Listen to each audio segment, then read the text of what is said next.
Hello, my dear friends. So, how are you all? I hope कि you all are fit, fine and एकदम बढ़िया. ठीक है. So, आज के इस लेक्चर में ये हमारा बिल्कुल फर्स्ट लेक्चर है एंड इन दिस लेक्चर हम लोग देखने जा रहे हैं इंट्रोडक्शन किस सब्जेक्ट का. तो वो है इलेक्ट्रिकल इंजीनियरिंग का. ठीक है. डिप्लोमा लेवल का, स्पेशली जो गवर्नमेंट पॉलिटेक्निक कॉलेजेस में है या फिर और कोई भी अदर एमएसबीटीई के या फिर कोई भी पॉलिटेक्निक कॉलेज में है, उनके हिसाब से मैं सिलेबस का इंट्रोडक्शन आप लोगों को देने वाला हूँ. ठीक है. जिसके अंदर आप लोगों को क्या क्या चीज़ें पढ़ना है, आगे हम क्या क्या टॉपिक्स कवर करने वाले हैं आने वाले वीडियोस में, कौन सा टॉपिक जो है कितना मार्क्स कवर करता है. ठीक है. कौन कौन से टॉपिक्स इंपॉर्टेंट है, क्या है, सारे इंट्रोडक्शन मैं आप लोगों को ब्रीफली बताऊंगा इस वीडियो के थ्रू. ठीक है. सो ये देखिए, सबसे फर्स्ट यूनिट जो है आपका, the very first unit which is electric circuit and electromagnetism.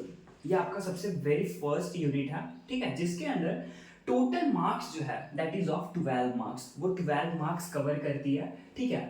Unit 1, जिसके अंदर बेसिकली बहुत ही सिंपल सा होने वाला यूनिट फर्स्ट, जिसमें बेसिकली लॉज पढ़ने वाले. ओम्स लॉ क्या होता है, किरचॉफ्स लॉज क्या होता है. ठीक है. इसके बाद पैरेलल कनेक्शन क्या होता है, सीरीज कनेक्शन क्या होता है, फैराडेज लॉज क्या होता है. ठीक है. ऐसे different different types of laws पढ़ेंगे जो कि इलेक्ट्रिकल में यूज होता है. ठीक है. So basically electrical engineering, what does it mean. ठीक है.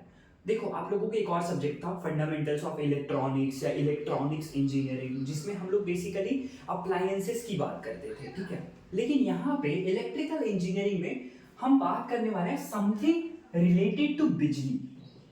लगे 440 वोल्ट, छूने से तेरे, दैट बिजली. ठीक है. So basically we are going to study something related to बिजली, इलेक्ट्रिसिटी. अभी यहाँ लाइट जल रहा है. ठीक है. ओके, यहाँ मेरे सामने भी एक लाइट चल रहा है, फैन चालू है ऊपर. ओके. सो ये सब चल रहा है. किस पे चल रहा है? These all appliances are working on electricity. ठीक है. सो वो इलेक्ट्रिसिटी के बारे में हमको बेसिकली पढ़ना है. इलेक्ट्रिकल इंजीनियरिंग हमको पढ़ना है. ठीक है. तो बेसिकली ये जो आपका फर्स्ट यूनिट, ये पूरा थियोरेटिकल है. इस तरह से आप लोग मान के चलिए, बहुत ही सिंपल है. ठीक है. अगर पढ़ेंगे तो बहुत ही सिंपल है. ठीक है.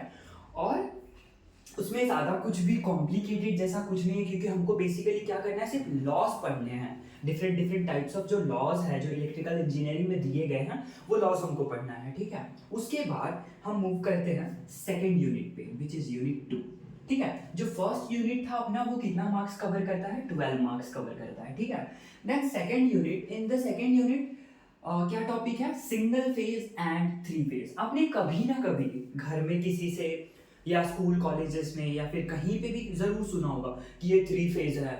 ठीक है. ये सिंगल फेज वायर है, ये सिंगल फेज कनेक्शन है, ये थ्री फेज कनेक्शन है. ठीक है. ये जरूर सुना होगा. तो हमने सुना तो है, right. But do you know what exactly it is? No, right. या फिर कुछ लोगों को पता भी होगा. ठीक है. सो हम लोग जो है यूनिट 2 के अंदर सिर्फ यही पढ़ने वाले हैं कि सिंगल फेज क्या होता है. ठीक है. इलेक्ट्रिकल इंजीनियरिंग के अंदर या फिर इलेक्ट्रिकल चीजों के अंदर सिंगल फेज क्या होता है एंड थ्री फेज क्या होता है, जो कि मार्क्स कवर करता है 30. ठीक है. अब इसमें से आपको अगर सिर्फ पासिंग करना है या मे बी अगर आपका बैकलॉग है ये सब्जेक्ट, तो आपको कौन कौन सी चीजें इसमें से करनी है नहीं करनी, वो अपन आगे डिस्कस करेंगे. अभी पहले ये देख लेते हैं. ठीक है. तो इसमें हम लोग यही सब देखेंगे. अब इसमें हमको यूनिट 2 में सिंगल फेज और थ्री फेज में हमको और भी बहुत सारी नई नई चीजें हैं, जैसे जो है साइनोसॉइडल वोल्टेज होता है. ऐसे जो साइनोसॉइडल वोल्टेज होता है, ये किस तरह से जनरेट होता है, बिजली किस तरह से जनरेट होती है सिंगल फेज में, थ्री फेज में, ये सारी चीजें हम ब्रीफली पढ़ने वाले हैं यूनिट 2 के अंदर. ठीक है. अब आगे next unit which is unit number 3. ठीक है. इसमें हम लोग पढ़ेंगे इंडक्शन मोटर एंड ट्रांसफार्मर. देखिए, ये जो सिलेबस है ना, ये मैंने गवर्नमेंट पॉलिटेक्निक पुणे ये सिलेबस में से ये सारी चीज़ों को निकाला है. ठीक है. बट ऑलमोस्ट जितने भी अलग अलग एमएसबीटी हो गया या फिर अलग अलग जो भी आपके स्टेट है, वहाँ के जो पॉलिटेक्निक कॉलेजेस हैं, उनका भी ऑलमोस्ट सारी चीज़ें जो है वो यहाँ पर सेम ही होती है. ठीक है. थोड़ा अब देखिए, APPLE एप्पल, आपके स्कूल में भी वही पढ़ाया गया, मैं जिस स्कूल में पढ़ा वहां भी वही पढ़ाया गया, एंड और भी कोई स्कूल में जाओगे तो APPLE एप्पल यही होता है, राइट. तो ये जो है सेम ही होता है. थोड़ा बहुत कुछ एडिशनल होगा या कम होगा, वो अपन जब ब्रीफ में देखेंगे ना, जब मैं एक एक टॉपिक आप लोगों को अच्छे से समझाऊंगा, at that time we will see that. Okay.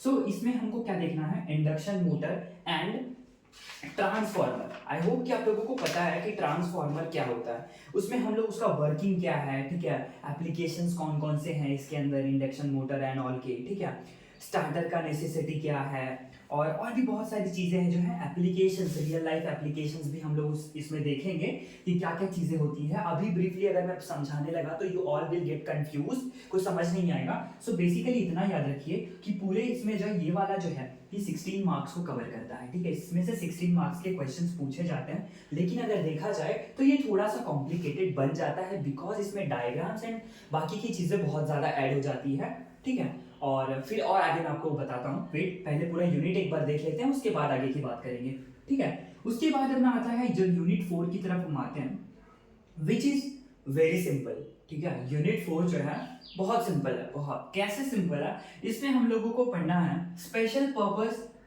ठीक है, इलेक्ट्रिक मोटर्स। देखो बचपन में मोटर्स नॉर्मल मोटर्स की बात कर रहा हूँ, रिमोट कंट्रोल गाड़ी तो चलाई होगी आप लोगों ने, राइट। तो रिमोट कंट्रोल गाड़ी को कभी तोड़ा है, मतलब नया खरीदा एंड नेक्स्ट डे उसको तोड़ दिया, उसमें से कभी नहीं देखा होगा तो एक छोटा सा मोटर निकलता है, ठीक है। अब वही सिर्फ उसी चीज की बात नहीं हो रही है, लेकिन यहाँ पे स्पेशल पर्पस इलेक्ट्रिकल मोटर्स की बात हो रही है।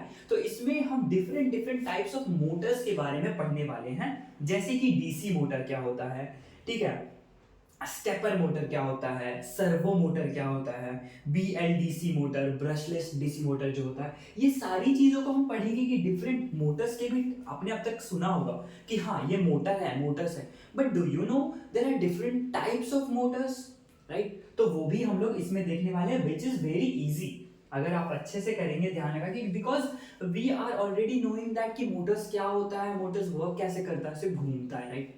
इतना है नहीं, बहुत सारी चीजें हम देखने वाले हैं इसमें, मैग्नेटिक फील्ड में कैसे वो रोटेट करता है, कैसे मोटर के थ्रू इलेक्ट्रिसिटी प्रोड्यूस की जाती है, ऐसी बहुत सारी चीजें हैं जो हम लोग डिस्कस करेंगे ब्रीफली आफ्टर इंट्रोडक्शन, जब हम स्पेसिफिक उस टॉपिक पे बात करेंगे, ठीक है। उसके बाद देखो ये चारों यूनिट में से सबसे सिंपलेस्ट यूनिट एंड सबसे मतलब यू नो थर्ड स्टैंडर्ड के अगर स्टूडेंट को भी ले आओगे and if you will ask him unit 5 के बारे में, he would be able to answer all these questions from unit 5, ये इतना इजी है। अब ये इजी कैसे है, इसमें हम लोगों को देखना है wiring, protective devices and electrical safety.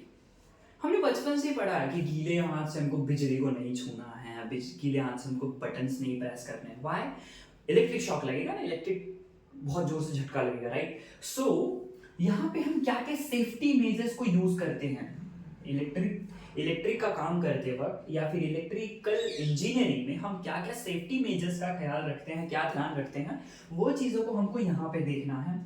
Protective devices भी कुछ होते हैं, आपने घर में देखा होगा, कभी आप ट्राई मत करना, बस बता रहा हूँ। कभी क्या होता है ना घर में ना, कभी हमने कोई अप्लायंसेस लगाया या वायर जोड़ी, कोई बल्ब या कुछ भी जलाने के लिए या कोई मशीन चलाने के लिए, ठीक है, एंड जैसे हमने उसको प्रेस किया एंड इन केस अगर दो वायर एक साथ टच हो गया, ठीक है, ऐसे दो वायर अगर एक साथ टच हो गया तो क्या होता है ना, ऑटोमेटिक पूरी घर की लाइट चली जाती है। हम बोलते हैं डीपी गिर गया नीचे, एमसीबी नीचे गिर गया, ऐसे हम लोग बोलते हैं ना कि खटका गिर गया नीचे automatically, why, because short circuit हुआ। तो उसकी वजह से क्या हुआ, जो बटन था खटका जिसको आप लोग बोलते हो गिर गया।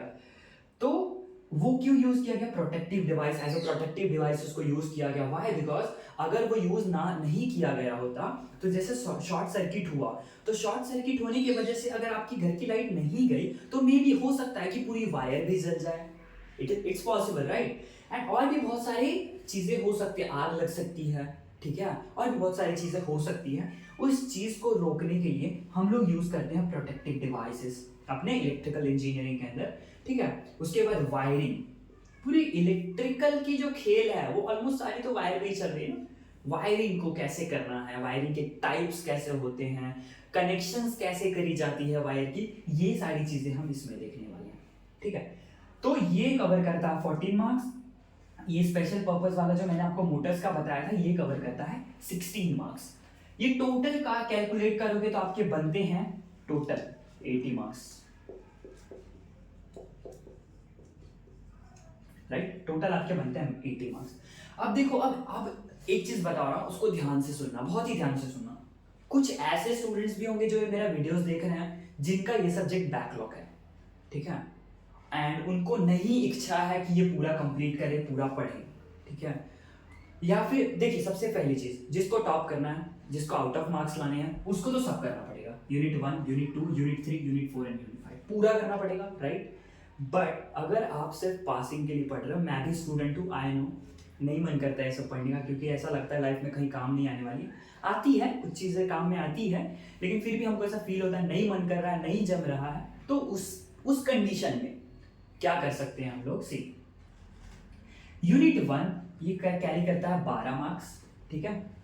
ये हमें कंपलसरी करना है। व्हाई? बिकॉज इसमें सिर्फ लॉज है, एंड लॉज आप लोग कर सकते हो इजीली। मैं बताऊंगा simplest analogy, real life analogy देकर के आपको समझाऊंगा, रियल लाइफ एग्जांपल्स देके समझाऊंगा, जिससे आपको बहुत इजी हो जाएगा। ये हो गया, ठीक है। उसके बाद इसको स्किप कर सकते हो, ठीक है, इसको भी स्किप कर सकते हो। ये किसके लिए बता रहा हूं मैं? जिसका बैकलॉग है, जिसको ज्यादा नहीं पढ़ना, सिर्फ पास होना है, ठीक है, सिर्फ एग्जाम निकालना है, राइट, उसके लिए। ये हो गया, इसको स्किप किया, इसको स्किप किया, इसको कंपलसरी करना है, इसको कंपलसरी करना है। कितना हो गया, कितना हो गया? 16, 32, 32 एंड 10, कितना हो गया? 42, राइट। फिर भी पासिंग इतना ही हो पाएगा। अगर आपको ज्यादा डायग्राम, न्यूमेरिकल्स, ये सारी चीजों में नहीं पढ़ना है तो बता रहा हूँ, ठीक है। सिर्फ सब्जेक्ट निकलेगा, स्कोर नहीं कर पाओगे। एक चीज याद रखना, everyone says marks doesn't matter, a single sheet of paper can't change my life, ऐसा कुछ भी नहीं होता है, because as of now you are in diploma level, and इसके बाद आपको अगर हायर एजुकेशन करना है, ठीक है, तो कॉलेज में एडमिशन के लिए you need maximum marks, ठीक है। इसको पढ़ाई समझ के ये मत समझो कि हमें सीख रहे हो, बस ये समझो कि रेस में हो, ठीक है, you are in a race जहां पे you have to score maximum marks. आपके सामने वाले बंदे से आपको ज्यादा स्कोर करना है, जिसकी वजह से आप लोग अच्छा कॉलेज जो है अलॉट होगा, ठीक है, आपको वैसा माहौल मिलेगा, आप आगे बढ़ते जाओगे, ठीक है। So marks matters a lot. So मैं सजेस्ट करूंगा कि you should do all the topics. मैं समझाऊंगा, I am going to explain each and every topic in very very easy with easy examples, as easy as I can. मैं जितना easy चाहूँ, करना चाहूँ, जितना मेरे से पॉसिबल होगा, I will do, but still you will have to do everything, ठीक है। उसके बाद एक और चीज सुनो, मैं आप लोगों के लिए एक और चीज करूंगा। वो क्या होगा कि जैसे अभी ये तो कंप्लीट इंट्रोडक्शन दिया मैंने कंप्लीट सिलेबस का, जो कि पूरा 80 मार्क्स का है, ठीक है। टोटल अपना यहाँ पे है 80 मार्क्स एंड 5 यूनिट है, ठीक है, 5 यूनिट है, हाँ, टोटल 5 यूनिट्स है। अब इस 5 यूनिट्स में, ठीक है, ये टोटल 5 यूनिट्स में से जैसे मान लो आप लोगों का यूनिट 1 एग्जाम आ रहा होगा, एंड इन केस सपोज उसमें फर्स्ट 2 जो चैप्टर्स हैं, फर्स्ट 2 जो यूनिट्स हैं वही पूछे जाएंगे। In that case you will have to do both unit, right. So हम लोग उसके ऊपर ना क्वेश्चंस सॉल्यूशन भी लाएंगे आप लोगों के लिए। मैं आप लोगों के लिए वीडियो शूट करूंगा जिसमें क्या क्या क्वेश्चंस जो है फ्रेम हो सकते हैं as exam point of view, ठीक है। जिस क्वेश्चंस को मैं यहाँ पे क्वेश्चन विथ आंसर्स दूंगा आप लोगों को, किस तरह से आपको आंसर लिखना है, टीचर्स क्या एक्सपेक्ट करते हैं, ठीक है, हम लोगों से, एंड हम क्या क्या यूज करके, क्या क्या की पॉइंट्स यूज करके हमको वो आंसर लिखना है। That everything I am going to teach you, ठीक है। सो अभी के लिए मुझे लगता है कि यहाँ पे मुझे रुकना चाहिए, बिकॉज इंट्रोडक्शन यहाँ पे कंप्लीट होता है, एंड बाकी धीरे धीरे कुछ अपडेट होगा, कोई चीजें होगी तो मैं बताते चलूंगा आप लोगों को आने वाले सेशंस में, ठीक है। आप अगला वीडियो जरूर देखना, जहां पे हम लोग स्टार्ट कर रहे होंगे फर्स्ट यूनिट का पहला टॉपिक जो है इलेक्ट्रिकल सर्किट एंड इलेक्ट्रोमैग्नेटिज्म। बहुत कुछ है इसमें सीखने लायक। इसमें से 50% चीजें आप ऑलरेडी 10th स्टैंडर्ड तक सीख चुके हो लॉज के बारे में, बस आपको याद करना है। तो वो सारी चीजें हम लोग एकदम ब्रीफली देखेंगे, ठीक है। एंड तब तक के लिए अपना ख्याल रखो, अच्छे से स्टडीज करो। मार्क्स मैटर्स अलॉट, ये चीज याद रखना। Maximum marks you have to score, ठीक है। एंड बाकी करो स्टडीज। कोई प्रॉब्लम्स होती है feel free to comment below. मैं ईच एंड एवरी वन को पर्सनली इफ नीड मैं गाइड करूंगा, डोंट वरी अबाउट इट, ठीक है। एंड कोई भी दिक्कत होती है feel free to ask me, ठीक है। अभी के लिए इसको मैं स्टॉप कर रहा हूँ वीडियो को, ठीक है। अगला आने वाला लेक्चर को जरूर देखिएगा, जिससे जो भी आपके डाउट्स होंगे, ठीक है, और मैं बहुत ब्रीफली जाने वाला हूँ, एकदम ब्रीफली समझाने वाला हूँ, ऐसे कि आप लाइफ टाइम ये चीज को नहीं भूलोगे, दैट्स माय गारंटी, ठीक है। तो वीडियोस को देखना, ठीक है, और तब तक के लिए चलो भाई, टेक केयर, बाय, ठीक है। और चलो गाइस, मिलते हैं फिर अपने अगले लेक्चर में, ठीक है।